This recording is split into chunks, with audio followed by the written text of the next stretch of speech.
All right, welcome back. This is lecture 3, part 5. This is the last video in this little series on chapter 14. And if you have survived the last couple of videos that were kind of math heavy, this video is free of math in that sense. There is no calculating with a graphing calculator, no quadratic equations. So you can set your calculator aside and take a deep breath and enjoy a video that is fairly math free. Not completely math-free, but fairly math-free. All right, so this whole video covers one topic and one topic only. It is how to change the reaction conditions applying a rule called the Chatelier's principle. And the book lists 3 ways to increase the yield of the product, okay? So i.e. you're going to change the concentration at equilibrium, okay? One way to do that is to change the concentrations by removing products, okay, or adding reactants, okay. The other way is to change the pressure, okay, and you change the pressure by changing the volume, okay. And last, you can change the temperature. So we're going to walk through each of these situations or these things that we can change, and you're going to see how to predict how that will change the concentrations at equilibrium. So Le Chatelier's principle says when a system in a chemical equilibrium is disturbed by a change of temperature, pressure, or concentration, the system shifts in equilibrium composition in a way that tends to counteract this change of variable. Okay? So, the first way we're going to cover is what happens if you add products or remove products or reactants. Okay? So you can consider the following reaction, and we've been using this same reaction all chapter. Carbon monoxide reacts with hydrogen to give you methane and water, okay? And remember, at equilibrium, QC equals KC. This is from a couple of videos ago, okay? And remember, KC is at equilibrium. QC is not at equilibrium, okay? So they're saying, okay, let's see what happens to the QC if you do something like you remove the one of the products, for example, okay? So let's say you remove water, okay? So let's say you get rid of this amount. So you make this like smaller by removing some of the water, okay? If this number is smaller, then the value of QC gets smaller.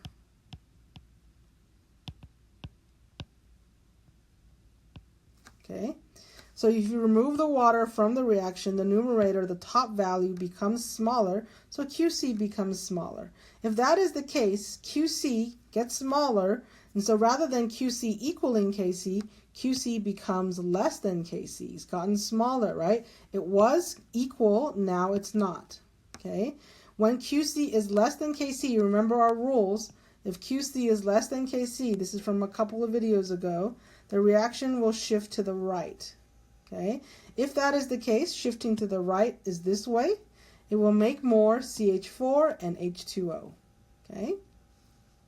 And they give you an example here. If the original mixture at equilibrium is these amounts, okay? Let's say you make this 0, okay? Then when equilibrium is reestablished, notice you have more of the CH4, okay? So by removing water, you've actually increased the amount of CH4 in the reaction vessel, okay? So really in removing or adding reactants, what is happening on a molecular level? Let's look at our situation here.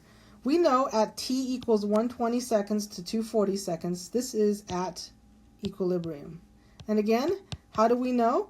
We know because time has passed, but the product and the reactant amounts have not changed. Notice here there is one product, there is one product, okay? There is 2 yellows, 3 blues, 2 yellows, 3 blues, okay? If you calculate the KC, KC is going to be equal to 1 product, and you have 2 yellows and 3 blues. So really it is 1/6, okay? You calculate this, again, it is 1/6. Why? KC shouldn't be changing because it is at equilibrium, okay? Then what you're going to do at 241 seconds is you're going to add more product, Okay, notice here, you still got 2 yellows, you've got 3 blues, but you now have 2 more products. So I have added more products. Okay, that means that it's going to want to reestablish the equilibrium. So it's going to shift stuff around until Kc is equal to 1/6 again, because it wants to get back to Kc equals 1/6. So what's going to happen? One of these products, okay, this one, is going to break apart into reactant material. Okay, when it does this, okay, because look at this, Kc in this window, by adding products, I've changed the Kc, right? So this becomes Qc, right, because it's not at equilibrium. So it is really 3 products, okay, over 2 times 3. Okay, so that really is 3 over 6, or 1/3. Okay, so it's not at equilibrium. Remember, in this case, Qc, okay, is 1/3. It's going to be greater than Kc. 1/3 is greater than 1/6. So it's going to shift it to the left. Okay, so it's going to make more starting material, right? So when it breaks these two apart, notice again, you're going to get 2 products, 2 over 3 yellow balls and 4 blue balls. This is 2 over 12, or 1/6. By shifting the reaction to the left in this case, you have reestablished the equilibrium, because now you are at Kc again. Okay, so hopefully this kind of clarifies for you what is happening in the reaction in shifting it to the left or shifting it to the right. In this case, because you've added more product, it's going to shift it to the left to form more starting material. Okay, so let's sum this all up. When more reactant is added or some product is removed, okay, what is going to happen is that an equilibrium, you're going to change the concentration of reactant or product, and the net reaction occurs left to right. Okay, so in the forward direction. In other words, you're going to shift it in this way. Okay, so if you add more reactant or some product is removed, okay, it's going to shift it this way. If you add more product or you remove some reactant, it's going to shift it in the reverse direction or this way. Okay. It is important to note that if Kc of the reaction is really, really small, adding more products or reactants will not be able to shift the reaction in any direction. That is a very, very rare case. Okay, so to really sum it up pictorially, I like to always use pictures. Okay, you add more reactants, it's going to shift it to the right. You remove some products, it's going to shift it to the right. If you add more product, it's going to shift it to the left. And if you remove reactants, it's going to shift it to the left. Okay, if you cannot remember, you just write this down. Okay, it'll help you. Okay, write this down. You can pause the video and write this down. Okay, all right. Changing pressure and temperature is the other way you can do this. Okay, so when you change pressure, okay, so what you're doing is you're changing the volume and thereby it affects the pressure. Okay, so if the reagents in the reaction are gases, changing the pressure and thus the concentration will shift the equilibrium. And again, you have that COH2, methane, and water reaction. Okay, so if you remember from your gas laws, P1 V1 equals P2 V2, then therefore V2 is equal to V1 over 2, and P2 is equal to 2P1. Okay. In addition, the concentration of all species have doubled as the reaction volume has decreased. Okay, so really what you're doing is you're looking at this reaction flask. Everything is at equilibrium. You're going to push down on this piston here. Okay, and what you've done is you've decreased the volume by half, right? So basically what you've done is your V2 is half. So V1 is divided by 2. So your V2 is half. Okay? Then what happens is your pressure, so really if you rearrange this equation, you get P1, V1 is equal to P2. And now instead of V2, it's in half, so it's basically V1 divided by 2. If I divide both sides by V1, I cancel it out. So really P1 is equal to P2 over 2. Okay? Or you can say, by multiplying both sides by 2, you can say that P2 is really twice as much as the original pressure. So basically by decreasing the volume by half, you've actually increased the pressure by double. You've doubled the pressure, okay? So really, you've compressed it, and by compressing it, you've increased the pressure, okay? What is it going to do is it's going to want to take up less space. By taking up less space, because you have less volume, okay, it will actually make the reaction more stable, okay? So if the pressure is increased by decreasing the volume, the reaction shifts in the direction of fewer moles. Fewer moles takes up less space, okay? So let's look. This side of the reaction has 2 moles. This side of the reaction has 3 plus 1, or 4 moles, okay? It's going to shift in the direction of fewer moles, so it's going to shift in this direction here, because 2 moles is less than 4 moles, okay? So really the takeaway of this, and you don't have to remember all of this, this is just to prove to you that if you decrease the volume, you increase the pressure. Really the takeaway point is it's going to always shift in the direction of fewer moles if you increase the pressure. So if you increase the pressure, it's going to shift to the side of fewer moles, okay? The opposite is true if you decrease the pressure. By increasing the volume, you're going to shift to the side of more moles. Okay? Again, you can write this down if you can't remember this on your periodic table. Okay? Last but not least, oh wait, sorry, this is an example of what we just talked about. Okay? And you're going to look at these and you're going to say what will happen, okay, when you increase the pressure. Remember, if you increase the pressure, it's going to shift to the side of fewer moles. Okay, so again, you have 1 mole on this side and you have 2 moles on this side. So it's going to shift it towards the right or in this direction. Okay, the next question is here. You're going to have 2 moles, okay, and you're going to have 2 plus 1 is 3 moles. Okay, so it's going to shift in this direction to the left. Okay, and so it's going to decrease the amount of product. Okay, last but not least, you have, and again, we don't look at this. Graphite is solid, so we don't consider this. So really, this is 1 mole of S2 and 1 mole of the CS2. So 1 mole on each side. Since they are equal on both sides, there's going to be no shift. Okay, there's going to be no change in product.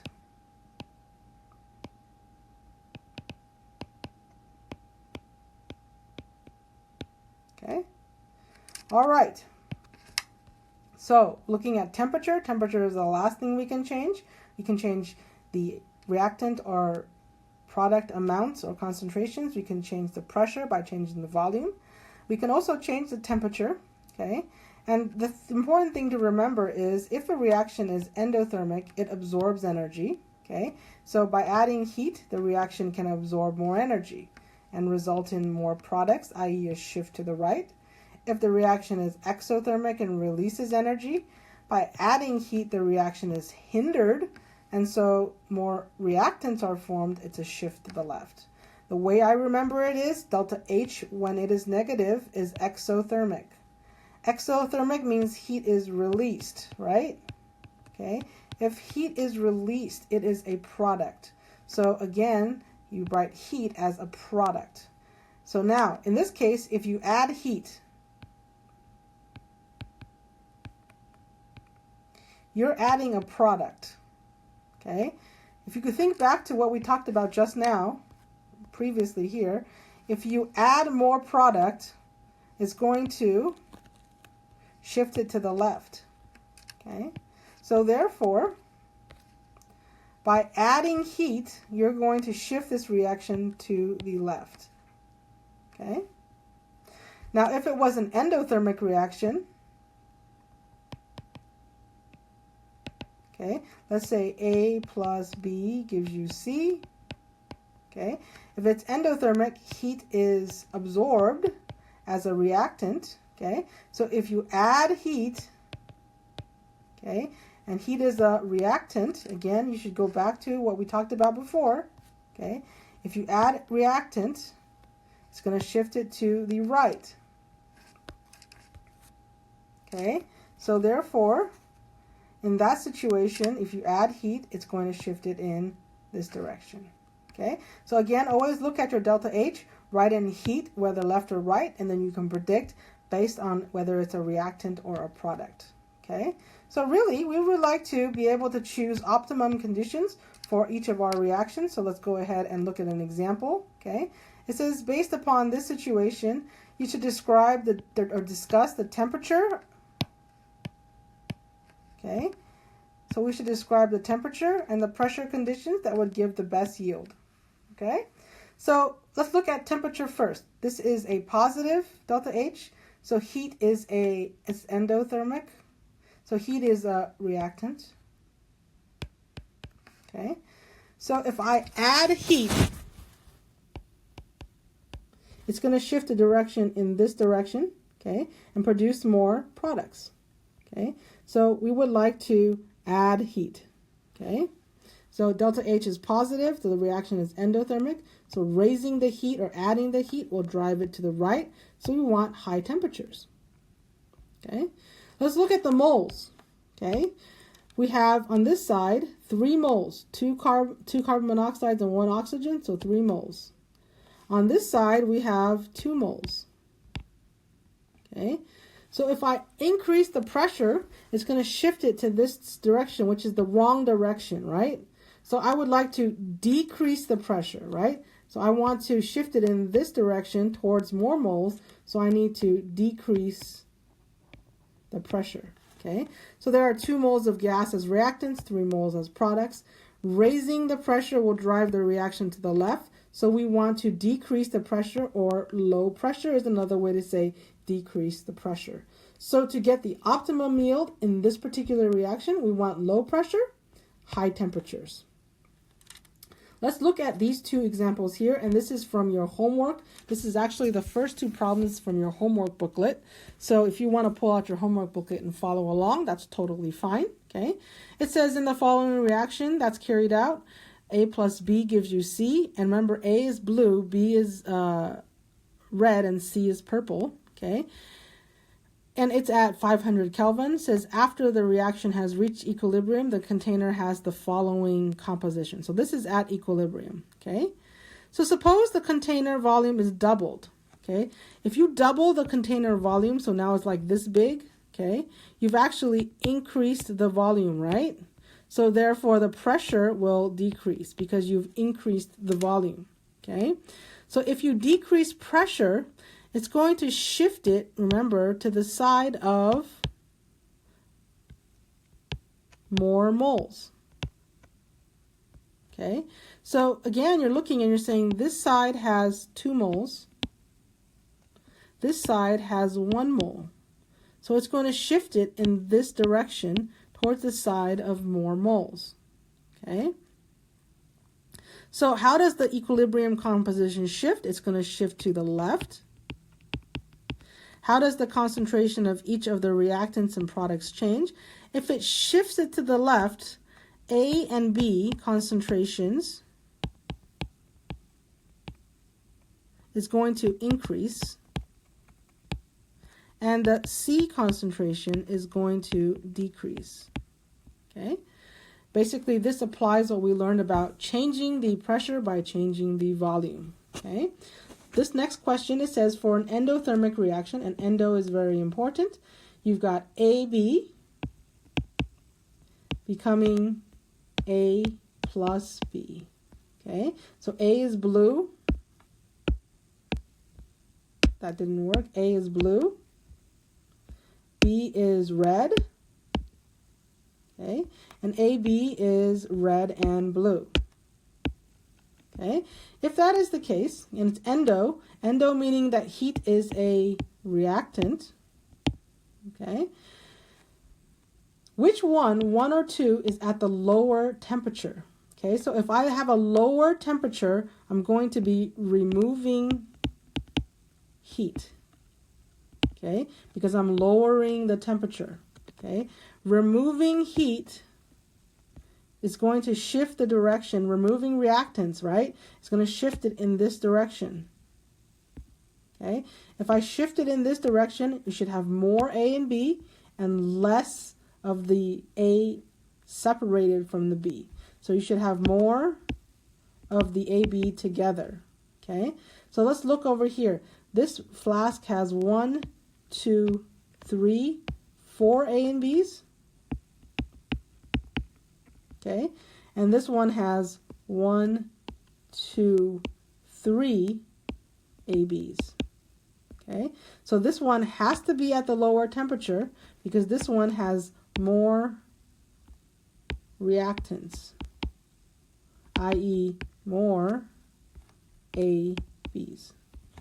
Okay, so hopefully you can kind of understand how to apply what we talked about before in terms of changing the pressure, the temperature, and the reactant or product concentrations. All right, last but not least, and this is just a little side note, when you add a catalyst to the reaction, it actually does not affect the equilibrium of the reaction.